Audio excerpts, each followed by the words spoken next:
पहले तो हाँ मैं बताऊँ ना जी, पहले तो मैं मेरे पावर डिपार्टमेंट का रिव्यू करता हूँ। वो ब्लू बर्ड में 2 घंटे लगे। मैं 11 बजे आ गया था, 1 बजे तक वो करा।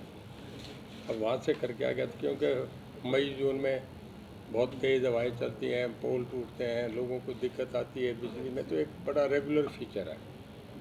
अब के बरसात भी आ रही है, आंधी भी हैं, तो उसके लिए सारा कि हम पे कितने ट्रांसफार्मर्स, कितने पोल्स अवेलेबल हैं, इनके फिर दिक्कत आती है तो हम उसके लिए फुली प्रिपेयर्ड हैं क्या। गर्मी में जो आ रही है तो उस पर हम पे सफिशेंट पावर है क्या। तो वो एक ज़रा, क्योंकि मेरा डिपार्टमेंट है इम्पोर्टेंट डिपार्टमेंट है, 95% नहीं 100% लोग जुड़े हुए हैं, तो उसके लिए एक रिव्यू था वो जो रेगुलर महीने में मैं करता हूँ। आज DHVVN का था, वो कराया।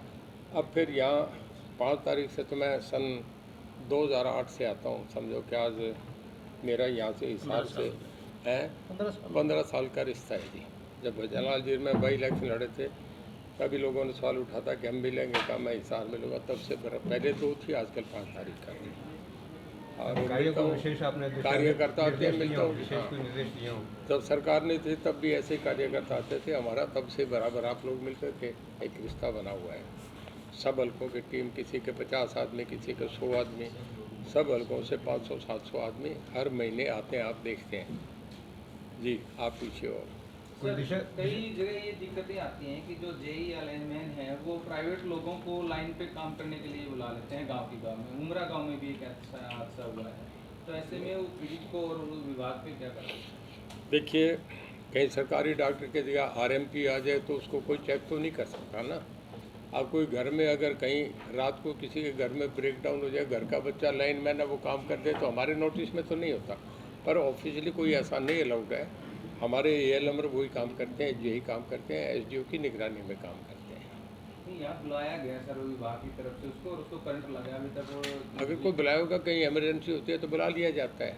देखिए, RTF भी बुला दी जाती है ना, ट्रेनों का एक्सीडेंट है, उनका काम नहीं है, पर ऐसे बुला लिया जाता है जब कभी इमरजेंसी के लिए, तो सब चीज़ें किसी को भी इस्तेमाल करा जा आपकी कोई सहायता की जाएगी विभाग की? नहीं नहीं, कभी भी किसी को करा जा सकता है, वो अलग अलग विषय है। खेतर के कर्मचारी कई दिनों से बैठे हैं सर, आपसे भी मीटिंग हुई है उनकी, कौशल निगम में शामिल करवाने के लिए। जी, कौशल निगम में शामिल करवाने के लिए थर्मल के कर्मचारी बैठे हैं सर, वो हाँ। चाहते हैं कि वो कच्चे कर्मचारी उनको कौशल विकास निगम में शामिल देखिए, करें। उनकी 2-3 बार बात होगी, मेरे से भी हुई, हमारे MD साहब से भी होगी, ACS से भी बात होगी। एक दौर है, कंटिन्यू कर रहा है वो।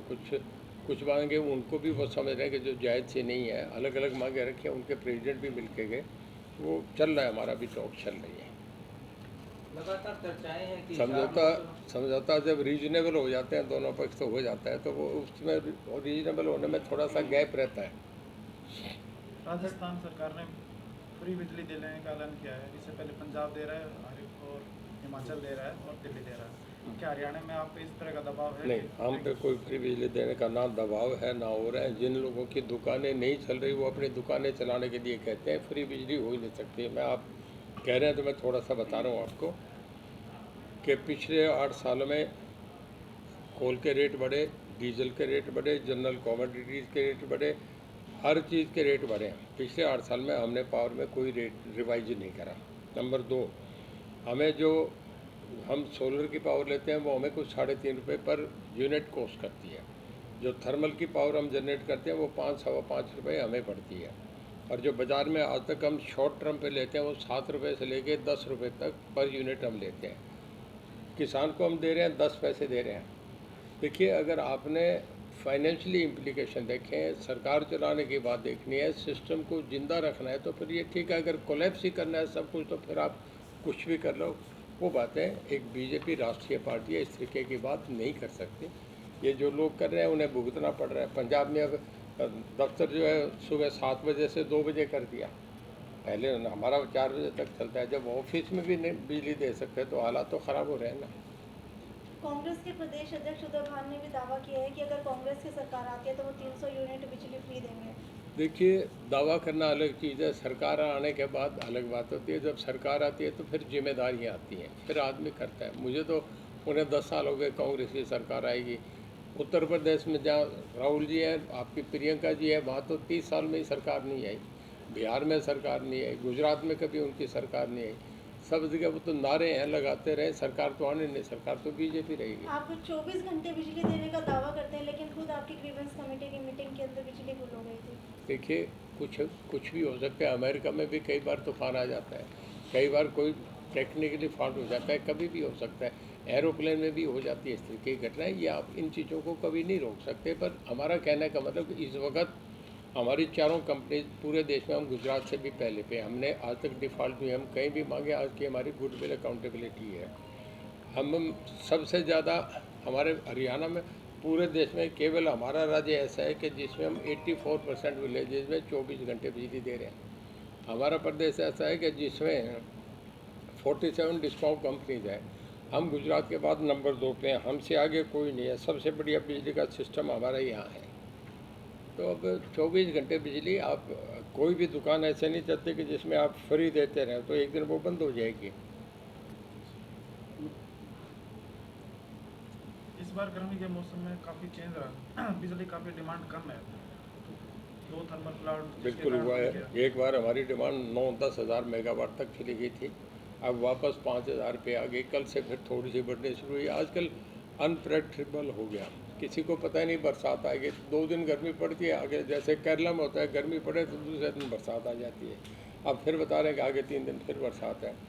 अब के तो मेरे ख्याल में, मैंने मेरे जीवन में अब तक कभी ये नहीं देखा कि सावन में जैसे बरसता है वैसा अब के मई बरसता गया है। मतलब 20-20 उंगल की 3 बारिशें होगी, कभी भी नहीं होती। कभी सावन में भी एक बारिश 20 उंगल की हर जगह नहीं हुआ करती। और बिल्कुल क्लाइमेट टोटल चेंज हो रहा है। पता नहीं इसका क्या है, तो ईश्वर के हाथ है कैसे चलेगा। पर हमें कितनी भी बिजली लगे, हम उसके लिए तैयार हैं। नुकसान हुआ इससे या बिजली निगम को कुछ कुछ फायदा? नुकसान भी हुआ है, कुछ फ़ायदे भी हुए हैं। नुकसान ये हुआ है कि जो अंधेरी आई, तेज़ हवाएं चली, उससे लोगों के जहाँ बाजरा लोगों ने बोना था उस जगह थोड़ी बरसात है, वो रपट हो गया। कई जगह जैसे हमारे अपने किन्नूर के बाग लगे हैं, जब तेज़ तूफान आया तो उसमें काफ़ी, आप समझो कि 30% फल झड़ भी गया। दूसरों के जिनके बागवान हैं, आम का था, लीची का था, वहाँ भी नुकसान हुआ है। अब जो खेत खाली थे, जहाँ कई जगह पंजीरी थी, मैं रानियाल के में देखे, पंजीरी छोटी थी, बरसात 20-20 उंगल की आ गई, पंजीरी पे भी पानी फिर गया, वो सारी जीरो हो गई। नुकसान भी हुआ है, पर ओवरऑल फ़ायदा हुआ है। तो आने वाले समय में मानसून सीजन को लेकर के क्या तैयारियां चल रही हैं? मानसून सीज़न के लिए हम तो तैयार हैं। हमारी तरफ से बिजली के मामले में बताओ ना, हम तो पहले ही तैयार हैं। मानसून आए नहीं आए कोई उस बात का फ़र्क नहीं। मानसून आने के बाद तो बिजली हमें और आराम से हो जाती है, क्योंकि हमारे भी खेत पानी से भर जाते हैं, लोग बिजली कम लेते हैं। दूसरा, इधर आपका केरला, तमिलनाडु, आंध्रा, वहाँ बिजली की ज़रूरत नहीं रहती। वहाँ इतना पानी भर जाता है कि वो वहाँ की पानी नेशनल ग्रिड से हमें ट्रांसफ़र हो जाती है, तो हमें बिजली मिलती है। उन तो बिजली सरप्लस रहती है, कोई दिक्कत नहीं। गठबंधन की सरकार भ्रष्टाचार मुक्त के बहुत बड़े दावे कर रही है। कल अभय सिंह चौटाला ने कहा है, खुद मुख्यमंत्री के दरबार का एक बड़ा अधिकारी जिन्हें करोड़ों रुपए की जमीन को लूट किया, उसको बचाने में लगा हुआ है। देखो, बिना गैर जिम्मेदारान बयान के लिए कोई उत्तर नहीं दिया जाता। कौन प्रधानमंत्री के ऑफिस में कौन आदमी कह रहा है, वहाँ अगर कोई आदमी कहे तो कोई पार्लियामेंट का आदमी कहे, कोई बराबर का आदमी कहे, कोई राहुल गांधी कहे, तो उसका चर्चा है। देश की, भारत की राजनीति, उस पार्टी का एक मेंबर हो, क्या चर्चा है, कोई बात है क्या? आप भी जानते हो, मैं भी जानता हूँ। तो परिवर्तन यात्रा में पूरे हरियाणा में परिवर्तन कुछ नहीं, कहीं कुछ नहीं हुआ। सारा आप देखना है, कुछ आदमी नहीं। परिवर्तन यात्रा जब होती है जब परिवर्तन हुआ है ही नहीं, सबको पता, आपको भी पता है। फाइट होगी, कांग्रेस होगी, जहाँ 30-31 मेंबर हैं, हमारी उनकी फाइट होगी। इनेलो से आप मानते हैं कि मैं मीडिया वालों से पूछ रहा हूँ, फाइट उनसे है क्या? कहीं है ही नहीं, रेस में ही नहीं है। चलो, अब आपकी बात करें, आपका क्या भविष्य में इंडिपेंडेंट चुनाव लड़ने का प्रोग्राम है या बीजेपी? देखिए, अभी तो 5 साल मैं बीजेपी के साथ हूँ, कह के आया हूँ, कमिटेड हूँ। कोई भी छोड़ जाए मैं उनके साथ हूँ। चुनाव सुनिए, जब वो टाइम आएगा, मुझे मुख्यमंत्री जी कहेंगे या पार्टी हाईकमांड की तरफ से मुझे कोई पूछेगा, तो अपना मन उन्हें दूंगा कि क्या करना चाहिए। अब तो मैं टोटल उनके साथ हूँ। मैं मेरा काम कर रहा हूँ, मेरे डिपार्टमेंट में काम कर रहा हूँ। ये देख ही नहीं रहा कौन सा लड़ना है। विधानसभा मेरा लड़ना था, लड़ूंगा। मुझे पार्टी टिकट देगी नहीं देगी, क्या होगा, ये जब वक्त आएगा तो उनसे बात करूँगा। इस 4 लोकसभा को लेकर भी आपके नाम की चर्चा? अगर कोई ऐसी स्थिति आई तो फिर तभी मन दूंगा ना जी। आज आप टिकट देंगे क्या मुझे? पार्टी नहीं, मैं वही बताऊँ ना, जब मेरे से डिस्कशन होगी तो मेरा मन उन्हें दूंगा, बात करूँगा। अगर हाईकमान इस प्रकार का आपको कहता है तो आप तैयार हैं 4 लोकसभा में? देखिए, जिस आदमी का अपना मास पेश है ना, वो कहीं भी लड़ ले। मैं 10 हल्के ऐसे हैं असेंबली, जहाँ कहीं भी लड़ सकता हूँ। लोकसभा में हिसार भी लड़ सकता हूँ, कुरुक्षेत्र भी लड़ सकता हूँ, और जब आएगी स्थिति तब की बातें हैं ना। ठीक है सर। पूर्व मंत्री संपत सिंह ने चौटाला परिवार पर हमला बोला है। उनका कहना है कि चौटाला एक ऐसा जीव है जो हर कांग्रेस को छोड़ के हर पार्टी में है। और अभय जी ने कल संपत सिंह को फांसी कड़ी तक का भी कहा है उसने। ऐसा है, संपत सिंह चौटाला परिवार के बच्चों को खिलाते थे, ये मैंने अपनी आंखों से देखा, आपने भी देखा है। और जब उनको छोड़ के चला तो चौ देवीलाल का झंडा लेके चला। आज वो चौ देवीलाल का झंडा भी कहीं रख दिया।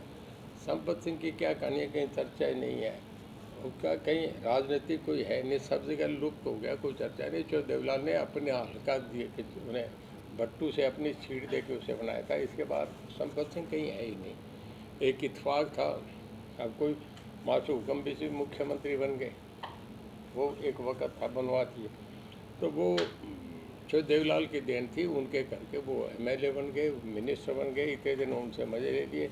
पहले यहाँ एक छोटे से मकान में रहते थे, अब 4 कनाल की कोठी में बैठे। ये सिर्फ चौटाला की देन है, उसको ये मिल गया। इसमें आप और मैं डिनाई करेंगे क्या? अब कम से कम उस आदमी को ऐसा नहीं बोलना चाहिए, पर्सनल बातें नहीं करनी चाहिए, राजनीतिक मुद्दों पे चर्चा करें तो ज़्यादा अच्छा है। एक बयान बड़ा चर्चा में कि दिग्विजय चौटाला ने कहा कि हम वो ठाठ नहीं ले पा रहे हैं जो हमारी सरकार में होते थे। क्या नहीं ले पा रहे? वो ठाठ नहीं मिल पा रहे इस गठबंधन की सरकार में जो हमारी पहले सरकार थी उनमें थे। उनकी अपनी सरकार ने देखिए, चौटाला साहब ने सुनो, उनका कहना ठीक है कि पहले उप प्रधानमंत्री थे, मुख्यमंत्री थे, तो फर्क तो उसको ठीक है कि जब जो उन्हें थे, आज वो नहीं है। तब सेंटर का भी 3-3 हवाई जहाज चलते थे चौ देवीलाल के साथ, कि डिप्टी प्राइम मिनिस्टर कौन से में, यहाँ भी स्टेट प्लेन और स्टेट प्लेन वो होता था, हेलीकॉप्टर होता था, कोठियाँ भी दूसरी होती थी, पूरे देश पे को मुलायम सिंह लालू भी हाजिरी लगाते थे। फर्क तो वो ठीक कह रहा है कि तब में अब में फ़र्क तो है। ठीक है। ठीक है जी, थैंक यू। सबके सवालों का जवाब ठीक मिले हाँ। तो रहता है। साहिब लाल